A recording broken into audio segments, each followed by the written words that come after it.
Hello and welcome, friends. Fitbones here. I've managed to escape to Cyprus again this year. There weren't that many other options for me.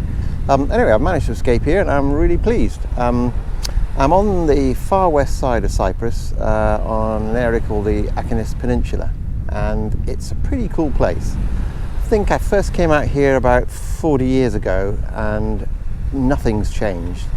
The Achanis Peninsula, the lower portion of it, is classified as a protected area, and so they don't really build on this, so it's a fabulously maintained, pristine, clean, no houses and no hard tarmac roads. It's brilliant. Let me show you what it looks like. So we've got lovely seas along here, beautiful coastline, turtles down here laying their eggs, and this little place here, which is a cafe, quite nice on the other side.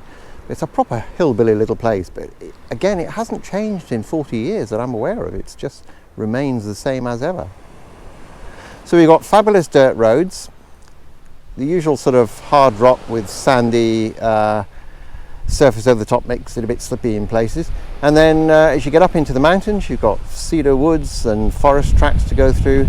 So all kinds of things to play around with.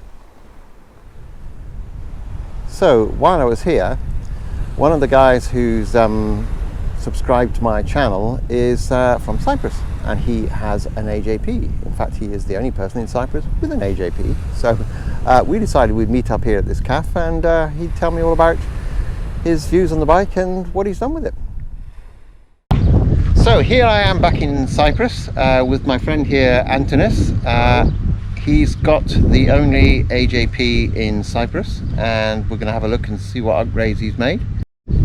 So Antonis, what made you buy yourself an AJP and be the only person in Cyprus with such a wonderful bike? Well, my thought was I wanted something simple and capable, and this is it. It has everything I need. It has a fairing, good suspension, good brakes, light feeling, agile. Yep, pretty well go anywhere, doesn't it? And when you look at some of these hills around here, it's a perfect spot. It's the perfect spot, isn't it? Okay, starting from the front then. Okay, the first improvement is the fender. It's a proper enduro fender. Okay. And you've made some changes to the local. So that's a locally made enduro cap. Yep. Marvelous new 3D printing you can do. Yeah, let's go from the other side. Here is what to see. And on this side, this is also local. Here. And he's got this is off a CRF 450, was it? Yes. Yeah. It's just straight. It's titanium. Yep. And I told the guy so to make it this way so I can use the original one. So all his upgrades are pretty good. I've just had a little spin on it, and I have to say he was telling me that he had some fueling issues, but to be honest, I didn't notice anything. I've just taken it for a spin around the dirt here, and it feels really well fettled. So I think he's a very particular man and he likes his bikes to run really sweet, and this one definitely does. So we'll go off, have a beer. I'm going to be off running around bits of this area on a CRF 250 later on in the week. I'll catch up with you later.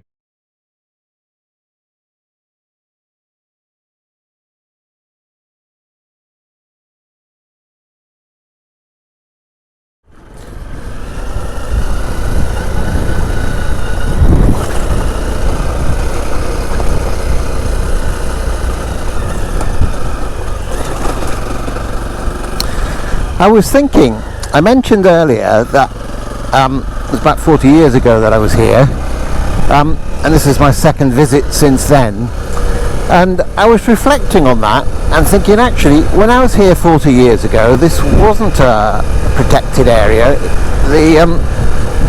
Because I remember tank tracks and red flags coming up, a bit like the Salisbury Plain, only a much smaller version.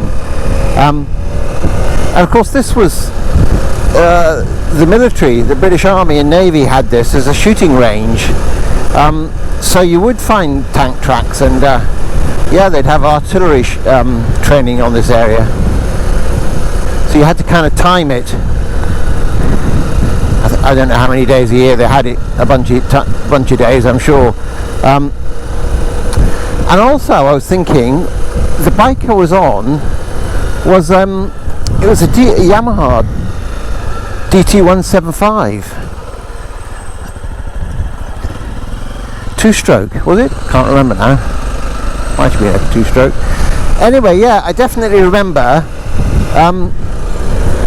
that little bike, and it was quite a beast. I mean, on these little trails, I mean, it would still be quite a bike to have if you get your hands on one, air cooled.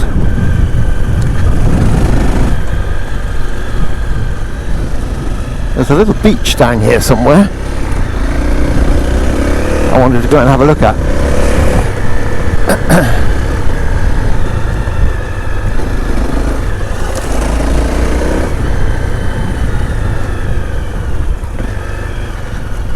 So I guess when they build these little CRFs, they are built for carrying two people and a pile of luggage, and boxes of bananas and boxes of melons and whatever else people carry on them all around the world.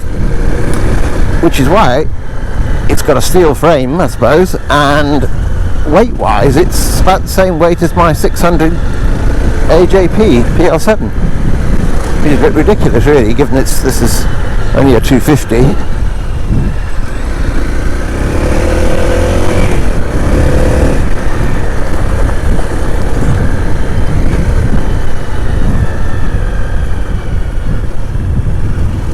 I think when I get back, I'm going to get my hands on the new 300 Raleigh and see what it's like. Got a little bit more brake horsepower, but I think it probably weighs about the same. Not much difference weight wise.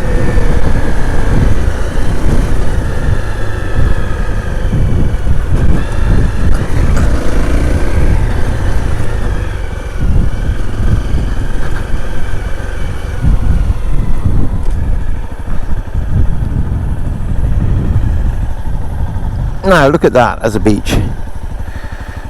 I shall come down here later, I think. It's pretty glorious, isn't it? And you can see there's no clouds anywhere. It is going to be a hot day.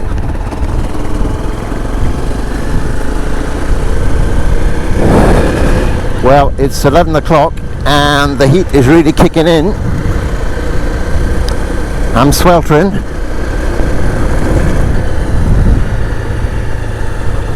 This is a different route, haven't been on this one before, so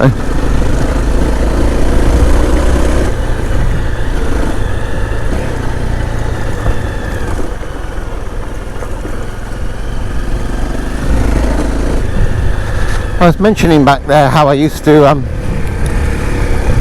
the last time I rode a bike here way back then, I'd have been pretty young. And I was probably just wearing shorts and the equivalent of a pair of trainers. Not even sure they had trainers as such then, but you know, plimsolls or the like. No gloves. Yeah, and a pair of shorts and a t-shirt. Probably might have had a helmet. Probably not. It just goes to show how things have changed.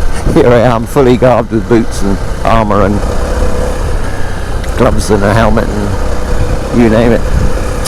So things have changed, probably for the better. Young and foolish, you can do stupid things and get away with it, and sometimes it can ruin your day or more.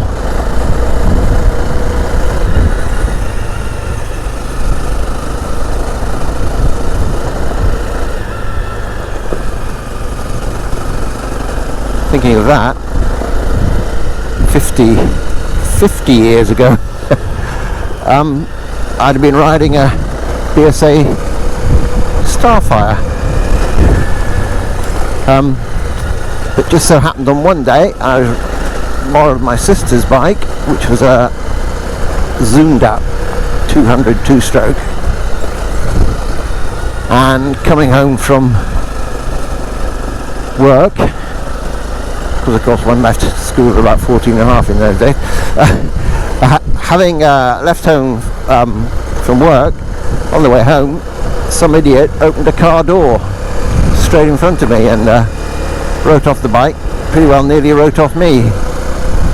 So that took me about 18 months to recover. Metal plates and stuff in the leg, bits of metal pulled out the head, usual kind of thing with that kind of crash, but luckily I survived. It was close, but so that would have that's the kind of thing that can ruin a bit more than your day. Anyway, enough of that.